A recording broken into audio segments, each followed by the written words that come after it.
Bonjour, je m'appelle Carmel Keita et je suis consultant formateur.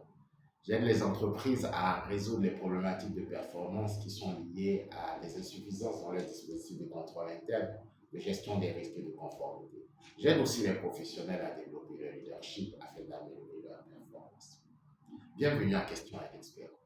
La question du jour nous vient de Martial. Martial souhaiterait savoir quels sont les critères de réussite d'un bon dispositif de gestion des risques de conformité. Merci à Martial pour sa question.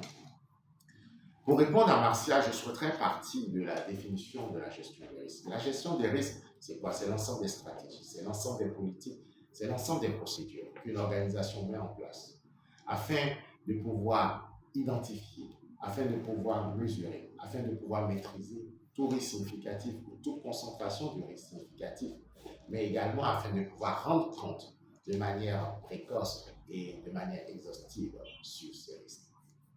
Qu'est-ce que l'on peut tirer de cette définition? La première chose, c'est qu'un bon dispositif de gestion du risque de non-conformité, c'est un dispositif qui est basé sur des politiques et procédures formelles. Le deuxième critère, c'est une identification et une évaluation exhaustive des risques. On ne peut pas gérer ce qu'on n'a pas identifié, d'où l'importance de pouvoir identifier les risques. Après, il faut savoir que le but de la gestion des risques, c'est de maîtriser les risques significatifs. Alors, comment identifier qu'est-ce qui est risque significatif ou pas si on ne procède pas à une évaluation des risques?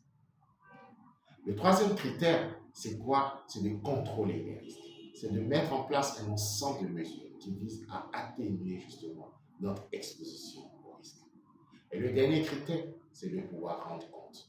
Vous savez qu'en tant que gestionnaire des risques, vous avez reçu une délégation du conseil d'administration qui vous demande de l'aider justement à gérer les risques auxquels votre établissement est exposé.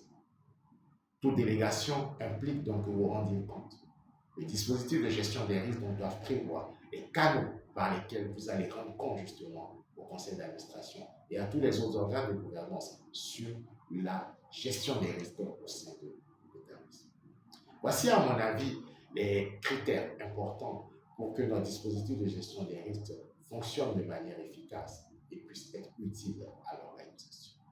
Martial, j'espère avoir répondu à votre question.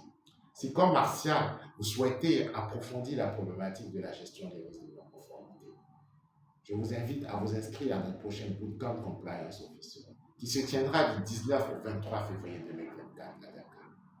N'hésitez pas à me contacter à nos adresses qui suivent pour avoir plus d'informations. Je vous remercie et je vous souhaite une excellente journée. À très bientôt pour un prochain numéro de Questions à l'expert.